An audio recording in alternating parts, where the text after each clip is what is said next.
Good evening, and good evening to our faithful watchers. This is the Holy Comfort Bible Study. Come on in. Today we are tackling the very easy question of what is sin. We'll be also talking about, as you can see, original sin and hell. These are all very right, exactly, and maybe for Halloween, right? Sort of spooky.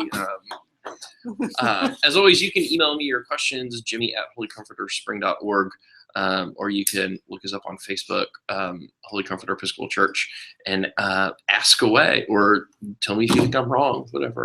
Doesn't matter to me. I just want to hear from you. This is me begging for your attention.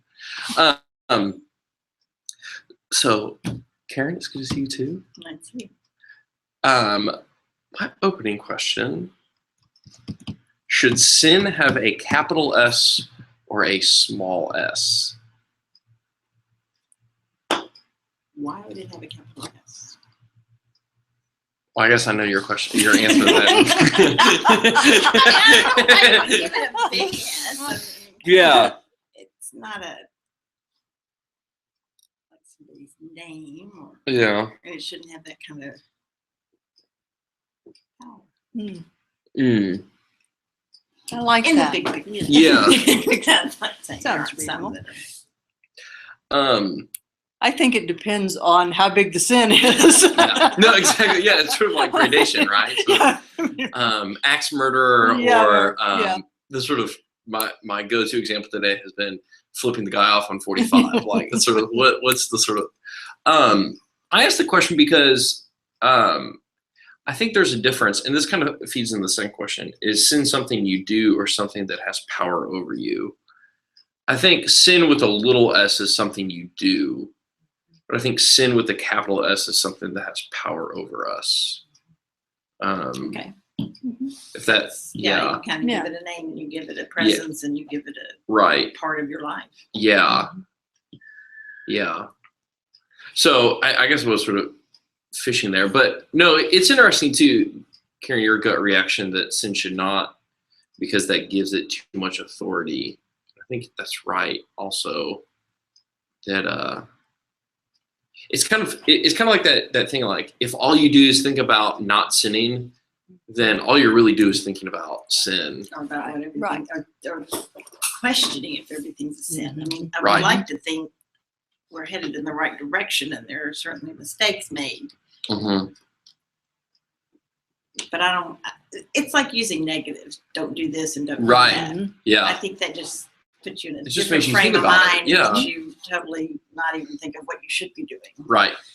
So, I think it can also control your entire day. Yeah, I think you can say, I can't do this, I can't do this, I can't do this, I can't do this. Right. And that's all you're thinking about. So you're not thinking about anything else. You're really not thinking about God. You're thinking about not doing something. Right. not what yeah. it means or why. You Yeah. can't do it. Right, why you can't. right. Yeah. And I think that's when the power of it comes in, Uh-huh. right? Because it's sort of then, it's almost like the sense that it's almost like self-worship then, because it's Yeah. all just about you and not about God's grace. Well, and that's some of the way some of the other denominations now, Yeah. whether they think of it that way, I don't know. Who But it's what knows? we think Yeah. about it when Yeah. we think of them. It's all the things that they Yeah, say exactly. don't, and they Yeah. have all these boundaries. I just don't think sin should be put that foremost. In Yeah. No, that's good. Well, No, that's good it's to hear. there. Yeah. Yeah. Not to say that. Yeah. No, and it's funny too that I think we as Episcopalians we're like, oh, those silly, fill in the blank. They tell you can't dance or drink or Right. whatever. And Or That's the what- ones that write in their own, you're not supposed to smoke or drink, but you can chew and spit, oh, right. Really. Okay. I'm sorry, it's all in how you do it. Yeah, exactly. Yeah. It's not what you're What your doing. addiction is. Right. Those are the ones I find hard with putting everything as, it's a sin to me. Yeah. Well, and I think sort of, and then this plays in, of course, like issues of addiction and things like that as well. Okay, so crack open your prayer book.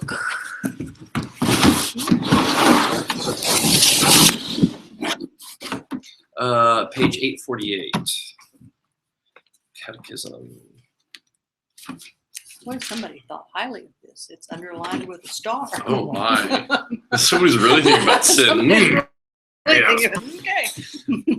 So this definition: sin is the seeking of our own will instead of the will of God, thus distorting our relationship with God, with other people, and with all creation. And then, how does sin have power over us? Sin has power over us because we lose our liberty when our relationship with God is distorted. I think that's a really powerful thing. That sin is that sort of that thing that gets in the way. And I think we know this, right? Well, it's like somebody staying in a really bad marriage. Yeah. But they choose to stay. I mean, unless it's one where they're really having issues. But in the big picture, they choose to stay there. Mm-hmm.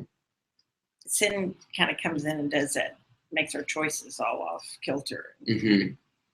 out of whack, Mm-hmm. which does ruin a relationship with God. I like how it talks about liberty. We lose our liberty because I think sin, and this also I think gets into addiction or whatever. That sort of, we lose the freedom that we have when sin has that power in us. Yes, but we always have the chance to go back and find the grace. And so I don't think the liberty's lost. Right. Just That might be a little violated, maybe, Yeah. or sort of. I mean, it's lost at that point, but I don't Yeah. think it's lost where you can't get it back, where you can't Right, you can't get exactly. yourself back. And I think you have to take that power back. Yeah. Well, yeah, and we'll sort of talk about that, sort of how much of redemption is on us and how much of it is on God. Because then that next question, then, what is redemption? Redemption is the act of God which sets us free from the power of evil, sin, and death. But, I mean, part of it is that I really do think that we can only be redeemed as far as we want to be redeemed. And we give the power to who we give it to. Yeah. You do. And sometimes I think it's easier to give it to sin, It's just, Yeah. I don't have to worry about that. Right. That's just what it is. I'm a sinful person. Or even just habits that we fall into. How many times has someone said, well, I can't do that. I've never done that. I couldn't possibly do that. Right.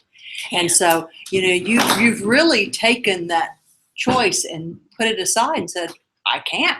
Right. I don't have the liberty to do that. So I think that sin does that to us. I think it limits us tremendously in the choices we're willing to make. Mm-hmm.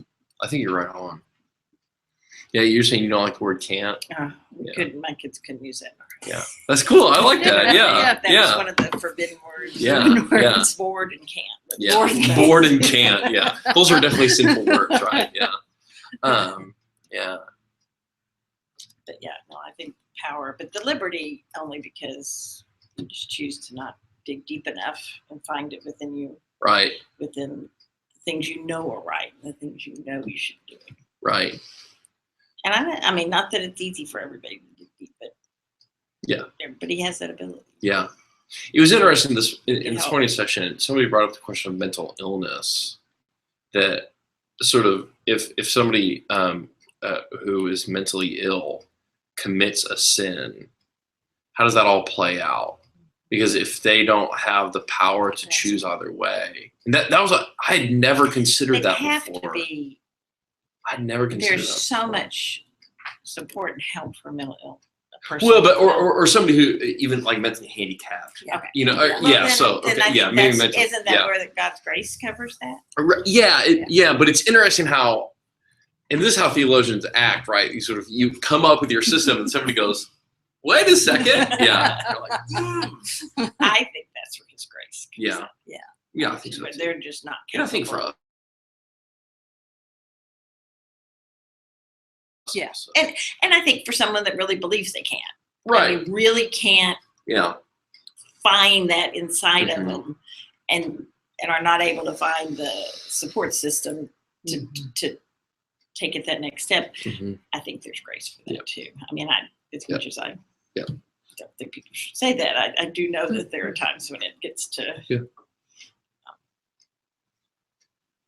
It goes that deep. Okay, let's look over the litany of penitence.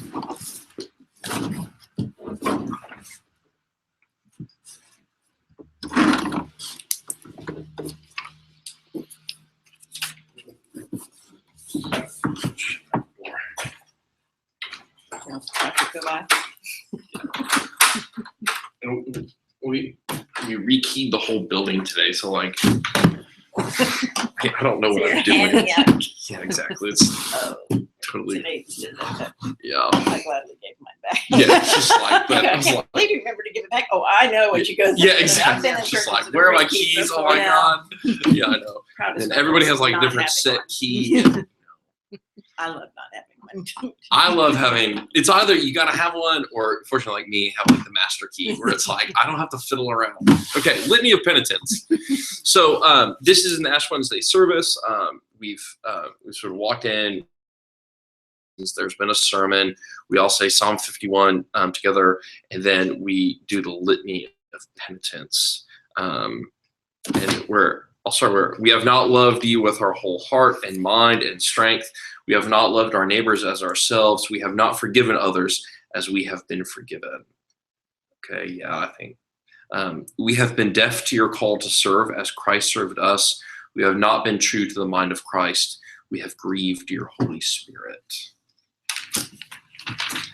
Oh, this one's tough. We confess to you, Lord, all our past unfaithfulness, the pride, hypocrisy, and impatience of our lives. Like, okay, that one. Ooh, yeah, it's like the impatience. Yeah. The impatience piece, yeah. Our self-indulgent appetites and ways, and our exploitation of other people. Yeah. This one also gets me. Our anger at our own frustration and our envy of those more fortunate than ourselves. I don't know about y'all, but it's not even just like anger at myself, but the anger at my own frustration. When I can't do something and then I'm frustrated and I get angry at myself because I'm frustrated, you're like, my mom does that one. I said, really? Yeah. But I think that's the perfectionist in me, you know, that sort of, it all sort of like comes back around on itself. Yeah, I don't have It's that just a stuff. circle. Yeah. The angrier I get, the more frustrated I am, and it just goes Right. on and on. It's like, you ever play tetherball when you were a kid? You know, like you hit that ball so hard, but all it does is it just comes back around and winds itself out. Like that is my spiritual life. And just our intemperate love of worldly goods and comforts, and our dishonesty in daily life and work. I like how we'll just sort of say, yeah, we've been dishonest. Our negligence in prayer and worship, and our failure to commend the faith that is in us. Accept our repentance, Lord, for the wrongs we have done, for our blindness to human need and suffering, and our indifference to injustice and cruelty. We were talking about that indifference at the early session, that is almost like if you love something or hate something, like at least there's energy there and God can work on that. But indifference is probably one of the hardest sort of pernicious things, because if you're just totally apathetic, how does God even work with that? See, I think the opposite of love is not hate. I think the opposite of love is indifference. Yeah. I really do. Yeah. Yeah. I think you're right. Because sometimes hate's based on love. Yeah. I mean, it is like Twisted version, but it a is very based twisted on- version. Like Yeah. you hate somebody from another country, probably because you only love your country a whole lot. But indifference is, I've never been a different. yeah. Pretty much. Pretty much got you pretty much got your opinion. Right now. Yeah. Well, that's pretty much how that works. Because the calmer Yeah.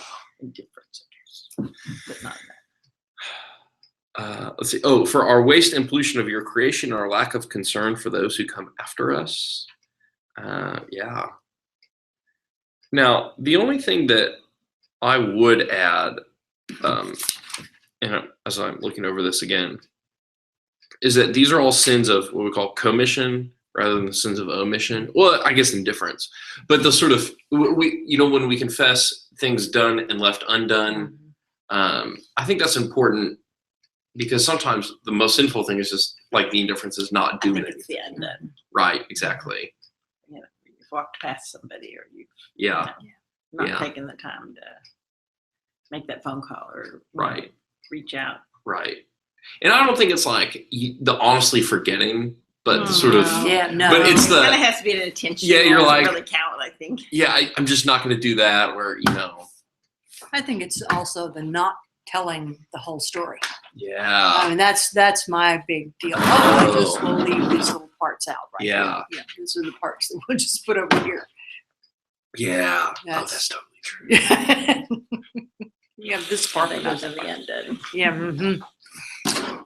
This is one of the things that typically, like, if somebody wants to do an examination of conscience or a sort of confession, I think this is a good place to start because sort of it gets the wheels moving. What I will say is that the danger in focusing too much on this is that it becomes all about what miserable wretches we are. And I think it's really important that in the Ash Wednesday service then we have the Holy Eucharist and we're reminded of God's sort of immeasurable, bountiful love. Because it's kind of the negative thing again. Right, exactly. That All these things that we need to get right. And then all of a sudden it just becomes all about us. Mm-hmm. Which, so you put communion in it. Right, and it balances it out. Yep. Not to say that we don't need to, and I think it's important that we think about our sin as a way to make our life a pleasing offering to God. It's not a way of just becoming a better person, but it's like well, if you don't acknowledge it, you're not going to change it. Right. You're not going to get better at it. I lived with a father that was raised sort of Baptist, and he didn't like the confession of sin in our service because he didn't think he sinned every week. You should have heard those conversations. Because I didn't mind telling him where he did. Right. Went over really well. I'm a close relationship with that I'm person. sure that's it, yeah. I wish he hadn't told me that. He Well, on just Thursday not at read it. 3:30, yeah. He should have just not said it. And made me think he Yeah, was exactly. saying it. I That's don't know. pretty funny. That was kind of how he thought. He said, but I don't sin every week. Even as a kid, I knew enough to know that didn't would be balance. Yeah, maybe so. There were Okay. better ways to handle things. But yes. No, I think you have to. I think there's also sometimes a balance there because I think sometimes if you recognize I've done these things, I really don't deserve what God has done for me. I don't deserve Christ dying for me. On the other hand, I don't mean to take that to the point that I'm a terrible wretch, but I think it makes you appreciate what grace is all about. Right. Yeah. Because if I were a person and I knew you did something really bad, would I be as willing to forgive you as God is? And I think that maybe, as you say, if you follow with the Eucharist, what you're saying is, I've done these things and I'm going to confess I've done them. But God has offered me such grace as to forgive me for those things. And I think it can be a great reminder of that. Yeah. But I think you're right. You can't focus on that. Right. And get to the point that you're just beating yourself up. Right. Wearing like the hair shirt. Sort of, have you ever seen a priest like pound his chest before like taking Holy Communion? Have you ever seen that? And to me, it's just like, where did that come from? Yeah. A little overly demonstrative. Yeah, it's like, me, that's a good way of putting it. Overly demonstrative. That's a very poetic way of putting it. That's just weird. Yeah. Sorry, Karen. I think that's just very Episcopalian of you, Karen. I think it's a nice mid-row. Yeah, exactly. Yeah. Okay, let's skip. Let's switch to these next two things. The word for sin in Greek is, as I have there, harmatia. It's actually, the word is missing the mark, and it's taken from archery, which I think is interesting. So here's our sort of target and our bow. What I think is really interesting in this is that we kind of see then like they're grading, like you can miss the mark here and be pretty close, or you can miss the mark here and be farther off. But clearly this person is a lot closer, right? But doesn't it, then if that's what the meaning is, then doesn't it mean that we all have the right intentions? We just don't always get to the point? Yeah, I think I so. like that much better. I like that version of sin. Yeah. It's also, in a sense, like... Because sin I always thought of as sometimes you just weren't even... And granted, there are, but the way it was meant... Right. Yeah. You wouldn't stand up there with a bow and intentionally miss the target. Yeah. So the way they're saying it is...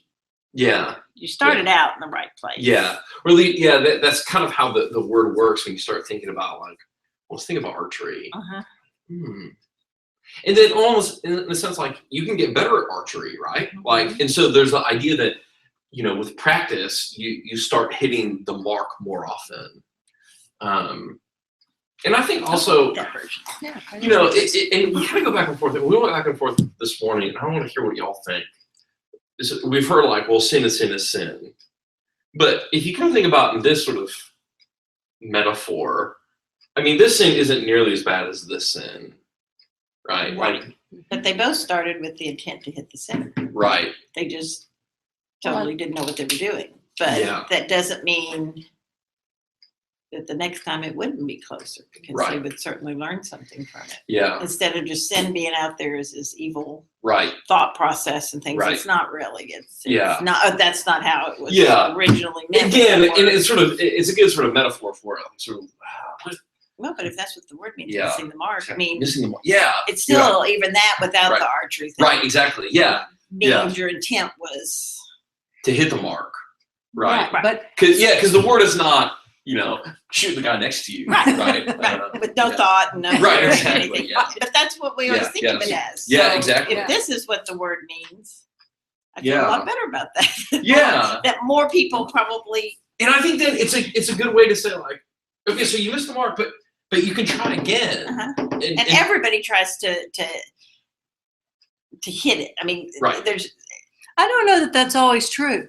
I think sometimes it's not so much the sin. I think it's the disobedience that goes with it. God wants me to do this, and by George, I am not going to do it. Either that kind of willingly, knowingly doing something. The other piece is that I go, you know, this wouldn't be so bad. Yeah. You know, I know. Right. You know, so I don't know that you always intend to hit the mark. Yeah. I don't know that that's always the case. Yeah. No, that's a good point. And this is where I would differentiate, of course, like big S sin and little s sin. Like little s sin is, I was trying to be really good, but I just let that fly, and you know, I was angry at that person. I think big S sin is like intentionally allowing that sort of whatever have power over you to, like going over and saying everything you really Right. want to say to the neighbor. Exactly. Music's too loud. Yeah, and really Knowing you could have controlled them. knowing better. And this is like, you know, of course, like we have to sort of like, okay, Stalin, right, kills 30 million people. Clearly that's sinful, right? But you can't tell me that, or maybe you could tell me, I don't know, I could be totally wrong. That can't be as bad as me flipping off the guy at 45. Right. I think what we're saying though is that if both of those are sort of rooted in anger, that it, you know, it could escalate that way, and you could keep missing the mark farther and farther. I think that's the case. Yeah. I think it's. I don't know that it started out in any of them, even like Hitler Right. and some of them, you know, as little angry children. That Right, I wanna kill live in the world. I everybody. don't think that. I Yeah. just don't believe that that's where that came Yeah. from. That had to come from a lot of things that went wrong, and they didn't look to any source to try to find somebody in their life, whether it's God or whatever. They didn't have that, and so then it becomes the big one. Right. Where it's power over you. And then you're not even, But so, if you're flipping people off, that's not going to go anywhere positive. I can promise you. And Houston, Right. good shot. Right, exactly. Sure. Yeah. Or the sort of next step is then you decide to carry a gun in your car so that when you're that mad, you start, you know what I mean? Like it's sort of, you can see that natural progression, and then all of a sudden you're an axe murderer. I don't know. Everybody thinks they need this gun, you know, and I mean, I don't have a problem with hunting and that kind of stuff. But, you know, my son and daughter-in-law, she came from a very big hunting family, but they also carry guns for protection. I finally had to say, nobody in my family that I know, no friend I know, has ever, in my knowledge, had to defend themselves with a gun. So what are we doing here, you know? Yeah, exactly. So you have to kind of sometimes go back to terms. Right, exactly. I think you have to. But I think they start off as the little one. Maybe you weren't totally meaning to miss the mark. Yeah. But that didn't get resolved. Yeah. Which just led to the next problem. Exactly. So then maybe you aren't trying to hit the mark because you don't like what the mark is. Yeah, I think that happens some. And if you don't like the mark. Because if You know, I mean, that's the mean, tough one when you actually don't want to hit the mark because the mark is going to be uncomfortable. Yeah. Hitler, you know, and stuff. Yeah. Well, I think They on a didn't small do that. level, the same thing's true about lying. I think in the case of lying, you know, I can say, well, it's just a little white lie, and I didn't want to hurt so and so's feelings. So I've now justified not telling the truth. Right. And you know, I willingly knew what I was doing, and I knew that I should tell the truth, but I made a rationalization about why I should do it. It was better for them. Right. Let me do something for you. Let me help you out here. Who's just putting control there now? Yeah, exactly. Yeah. Yeah. That's interesting. Yeah, no. My phone was all caught up. So this World is. Series. Oh, I know. That's what we were talking My about. son went to the game last night. He got to go to the game.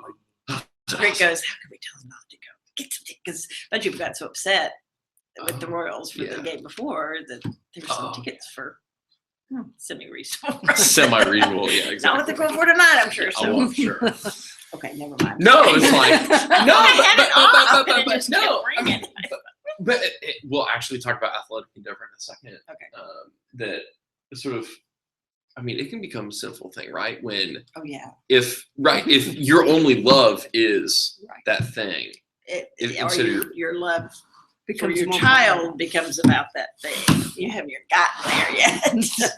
No, we haven't. Never mind. Let's read. Perfectionist dad over here. Yeah, I was gonna have a good time. Mm-hmm. Okay, let's read Romans 6, 1 through 14. After Acts. No, yeah, after Acts. In this one, it's 8, 9. It's 901. 901. Romans what? Chapter 6, page 901, verses 1 through 14. Can you all read that? Yeah. 1 through 14? Yeah. Let me try. Oh. Try. You have your glasses. Yeah, it's on the next I page. can hold it far enough. It'll be okay.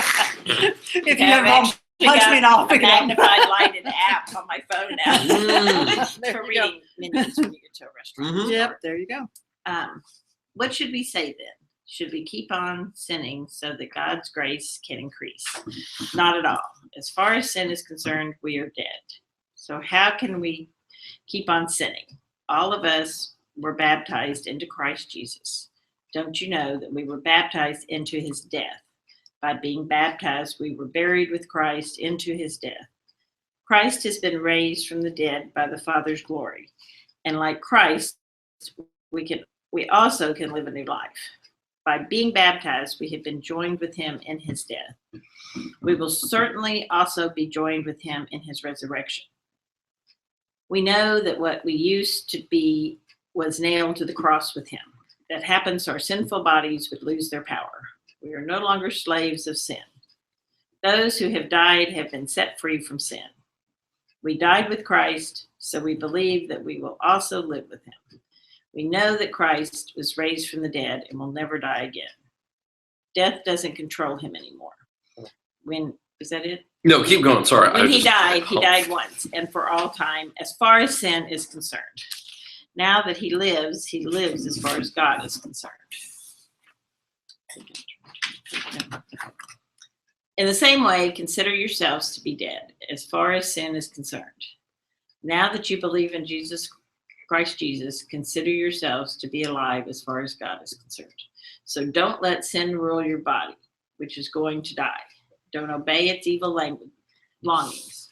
Don't give the parts of your body to serve sin. Don't let them be used to do evil. Instead, give yourselves to God. You have been brought from death to life. Give the parts of your body to him to do what is right. Sin will not be your master. Law does not rule you.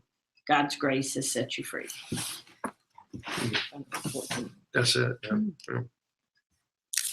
I think it's really sort of interesting. And I think this is where I don't think Paul's talking about the sort of the little s sins. I think he's talking about the power over us. That it, in a sense, is Yeah. dies. Don't let it roll your body. Yeah, Mhm. yeah. I like that since it's going to die. hmm Yeah, yeah. And then the sense then that by being baptized, we are buried with Christ into his death. And that sort of that longing for us to be separated from God is sort of it's drowned and it dies. And there's sort of this opportunity for a new life.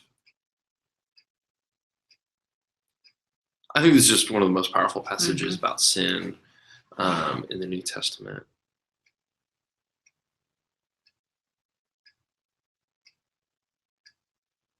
Any other sort of just thoughts there? I know it's Paul too, so it's sort of like super dense and full of semicolons. It's like Rick was at a conference this week that they talked about adding to your life, that our lives are just going to go on and on, and eventually we'll just not die. And I'm like, but we're preparing for that. I mean, exactly. Why would I not want to at some point? You know? I mean, I was like, I didn't think I liked that guy. I'm not reading his book. He was. That was a ringing endorsement. Okay, let's look at. Let's skip that first quote. The second three are from Robert Jensen. He's systematic theologian, one of those sort of big names out there right now. The only possible definition of sin is that it is what God does not want done. It's like, duh. God, come on, you got paid to write a book. She said that. Jeez. I don't know about his either. Okay, God is the one object of love who can only be loved for his own sake or not at all. When we love him, we are kept from total incurvation and so are free to love friend or spouse or child or enemy also, or for that matter, good friend and drink or elegant mathematics or the amazing structure of the universe. And this is not pathetic endeavor. This is athletic endeavor, spell check, sort of kooky on me. Athletic endeavor or beauties of art and literature.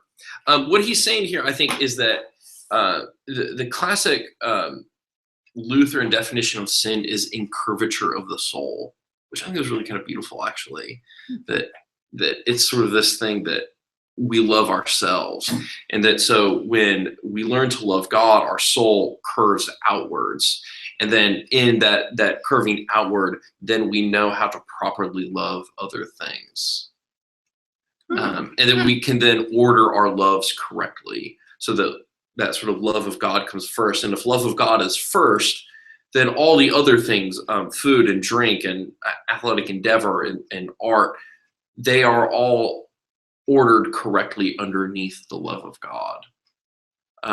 In the same way, then we can even think about, or like athletic endeavor, right? That if me loving the Giants or the Royals is the only thing in my life, that's an issue, right? In a sense, your soul isn't curved outward. But if you love God firstly, then your soul's curved outward, and then you can love those other things. Do you all read the Chronicles of Narnia series? Ever? Okay. Never mind. I remember something. Okay. I think everybody else in the family did. Yeah, exactly. Okay, that's fine. Which I really love. I think this is a really cool image. Oh, the Chronicles of Narnia. I didn't C.S. Lewis. Yes. We did. Absolutely. Sorry. Okay. I was thinking you were talking about. Harry Potter. Yes. Yeah, no, I've never read Harry Potter. Sorry. No, so there's this. Different. I forgot which book in the Chronicles of Narnia. It's one of the middle ones where there's sort of this party that happens, and it's sort of like a Bacchus, like the god of wine and all this. But Aslan is also there, and the sort of god of the wine and the party. It's almost a little frightening. And one of the kids asks, I'm scared. Is this okay that we're doing this? And the response is, well, since Aslan is there and sort of the primary love is there, then the other things, as long as they are underneath that, are okay. As long as they sort of take place underneath that. And I think that's where it gets into sin's power. That if God is power, ultimate power, then I think you're sort of okay to properly order the other things. All right, moving on. Sin is injustice. We are sinners in that we oppress and serve one another, and that we parry the demands of community. And that gets into then the corporate nature of sin as well. That I think not corporate as in like oil and gas corporate, like ExxonMobil, but as in like sort of communal. Okay. That Remember, I'm a picture thinker, so. oh yeah, sorry, First yeah. instinct was No, it's like no, sorry. That I think a lot of times we think of sin as the thing that I have done, but what about the sins that we commit as a community, which are can be magnified because there are and by our indifference we allow it to continue. Right, exactly. Yeah. So yeah, corporate communal. Yeah. Sorry. No, that's right. Theologians always use that word corporate that way, and it's like for everybody else in the world, you know, that you don't make any sense, right? They're not usually mine. Yeah. That was the first one that snapped out of the file That's cabinet, funny. so sorry. No, that's all right. that's where I come from. Original sin then. On the back. Yeah, you can see my hilarious.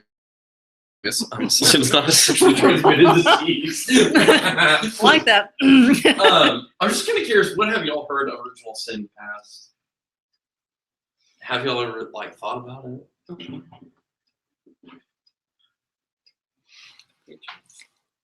Well, I've thought about it, but I don't know that I have any real profound thoughts on it. Because I think a lot of times original sin, we just think, okay, original sin is somehow passed down from us from Adam and Eve. Like they sort of committed this sin and sort of passed down. That's where the sexually transmitted disease sort of comes in. But what I say is I think original sin is the understanding that we are born into sinful systems from which we cannot escape. That we sort of use the analogy that you're born into this world, sort of, in our sort of little culture, you have to have a car, or we use fossil fuel products, knowing that much of that oil comes from, I don't know, Saudi Arabia, which is then funding terrorism, right? That there's a sense that there's no way that we can break out of this, that we are caught into a system which... That's very overwhelming and kind of puts a damper. So I pick and choose the parts of it that I can handle, and I know I can make a difference in, and then I just, Right, exactly. That's kind of how I handle originals, because that would, you couldn't begin. No. So then you just have to say, oh, well. Well, yeah, no, right. And this is where we come up really against the hard place in original sin, is that we say, the Christian thing is there's no way out of it. Like there really is no way out of it. I understand that. Again, we're miserable wretches. It's just the sort of, it's understanding then, and what this points to and sort of proves, is that we just live in a very broken world. And again, that sort of great promise that God will repair this broken world. But it's saying that some of the stuff is just out there. See, we have this broken world, and if everybody following right God's design, right. So that's kind of how we all have a responsibility, but not any one person. Yeah. See, I also think that if you take that on a simpler level and you say we're all born into sinful systems, that's true in a global thing. But I think it's more true even in a family environment because your parents are sinful. Therefore, you're going to learn lots of things from your parents, how to speak, how to walk, how to do all those things, but you're also going to pick up some of their sin along the way as well. Yeah. You're going to see your parents driving down 45 and flip off somebody, and you're going to pattern that. Right. Yeah. Not maybe original sin, but if it's learned behavior to some extent, you're going to pick that up very early on. That's a really good point. Yeah. So I think original sin is the sort of, patterns that we are taught long before we can even comprehend what we're doing. I think that's the sort of best way of putting it. And again, not to say that we're miserable wretches. Yeah, right. Just to sort of name it, I don't know what point you teach that. No, I don't know. I've never preached on it clearly because that would be like, then I can talk about it in small groups. See, that's why parents are supposed to point out their faults Yeah. in front of their kids, Yeah. especially first children, because their only example is their parent. They don't Yeah. have another child that they see Right. make these mistakes, so they have So to. that, And the parents have to point out. Of course, I've got a father that doesn't sin, so I mean, I can tell you where that. Oh, right. Yeah, I forgot about everybody except for Karen's father has been without sin. Yeah, there we go. Anyway, I'm a really responsible mom. Yeah. It's funny. And I wasn't the first child, so I wasn't copying them anyway, so it didn't really matter. Okay, so I also think it's out there in sort of common thought. Well, if you sin enough, then you go to hell. Right? Is that sort of fair? If boiling down, which is of course fraught with issue. But I'm going to talk about the word hell. That there are 4 words for hell in the scriptures that English translations just lump into one word, which is again a really terrible idea. The first hell is Gehenna. This is the one that Jesus uses a lot, where he says, like, if your right hand is causing you to sin, chop it off. It's better for you to live without a right hand than to, spend eternity in hell. So the word he uses there is Gehenna. Gehenna was this valley, or it's still there, outside of Jerusalem. And this was a place of idol worship and child sacrifice. So it was a place of uncleanness. There's some commentators that think that maybe during the time of Jesus, it was like the trash dump outside of Jerusalem, and it was sort of burning constantly and smoky. So what he's saying, it's almost a sort of metaphorical, like, this is what your life could be like. Do you really want your life to be like that nasty place of uncleanness? Yeah. Then there's Hades. When Jesus says to Peter, you are Peter, and on this rock I will build my church, and the gates of hell will not prevail against it, he says Hades there. This was the place in Greek mythology where the dead went, and it seems to be a sort of place of torment. If you read like some of the Greek mythology, like Odysseus and whatever, and they are allowed to enter into the realm of Hades, and it's not an altogether pleasant place. Jesus has the keys. Yes, but this is in Revelation chapter 1, verse 18. Jesus says, I have the keys of death and Hades. Which is like, well, thanks be to God that the most gracious, loving God has the keys to hell. The right person has Right, exactly. the keys to that. I mean, we've had some other Right, exactly. people in our world that Right. Right. And this is a good example as we're rekeying the building. You only want the right person with the keys, right? I mean, this is kind of the whole point of doing a rekeying of the building. And that so we say, thanks be to God that the one who has the keys to death is the most gracious, loving one. Yeah. Okay, then Sheol is oftentimes the Old Testament, the netherworld. It comes from the Hebrew word to be extinguished or to have misfortune. Not really a place of torment, only as like gloom, decay, just sort of this dark, dusty place. If you read 1 Samuel chapter 28, the great story of the witch of Endor, this is when King Saul consorts with a medium to raise up the spirit of the priest Samuel. And the priest Samuel sort of as this was the spirit that arises up from Sheol. It's like, of course, then, King Saul's killed off a couple chapters later, partially because he consorted with a spirit. And then there's Tartarus in 2 Peter. This is the only place it shows up in the scripture. 2 Peter 2:4 is the place of punishment for fallen angels awaiting the final judgment. Which you're like, oh, okay. But it's its own word. So again, we read the scriptures in English, and all these come across as hell, but there is so much nuance to each one of these that I think it's really important that it's not just like sin equals going to hell. We're like, whoa, what does that mean? Because there's a lot there. Okay, final little thing. for the benefit of y'all, here's an icon. This is the icon of Easter, the sort of ancient Orthodox rendering of Easter. Y'all have seen icons before, right? And with an icon, you don't look at an icon, you read an icon because it has a story to it. So I told you all it's Easter, and I will be fishing a little bit, I guess. So you got Jesus there.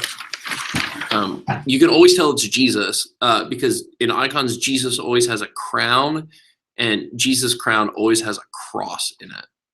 That's how you can tell if it's Jesus. Okay, so any guesses as to who these two people are? The guy in the black. Yeah, the ones that he they're sort of touching him. Yeah. I'm gonna take a stab. A man and a woman in the Bible. So it's supposed to be read as Adam and Eve.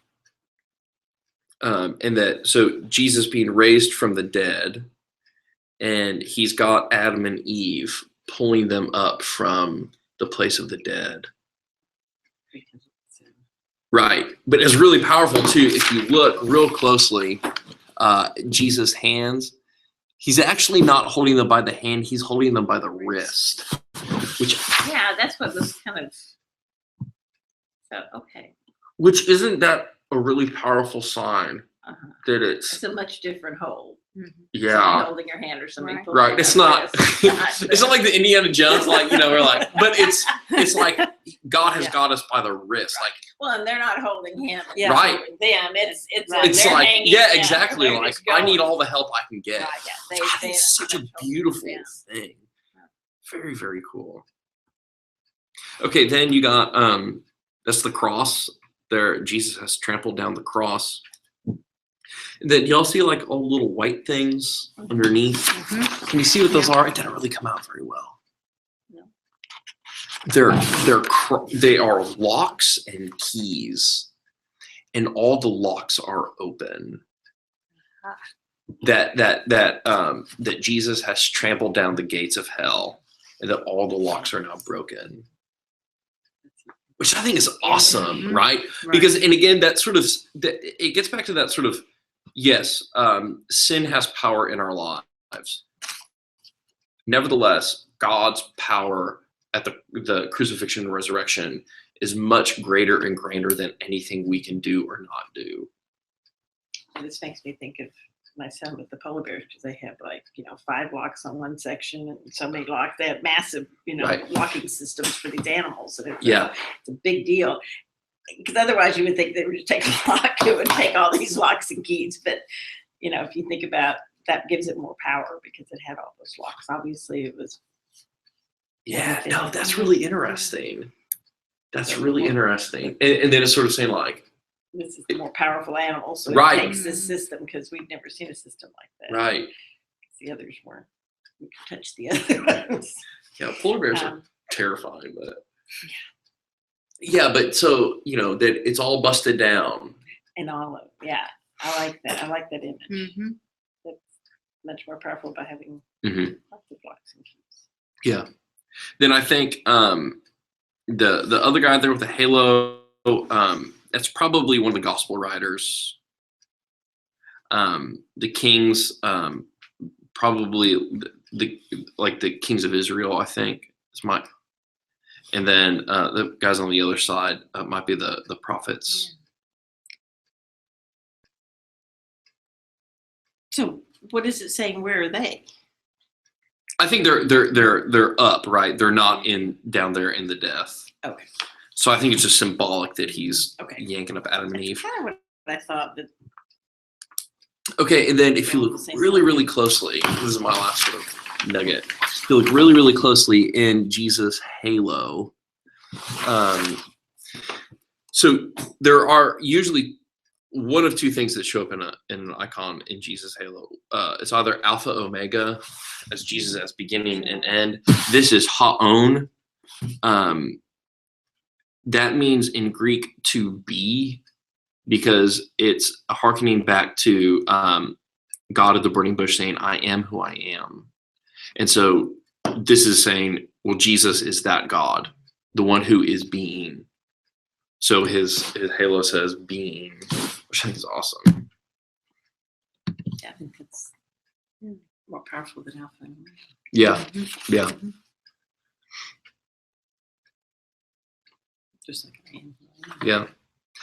And I do think icons are a really actually wonderful way to pray, because we kind of talked about this last week about monkey brain, how you sort of your mind sort of, but when you read an icon like this, it gives your mind something to do and something to pray on.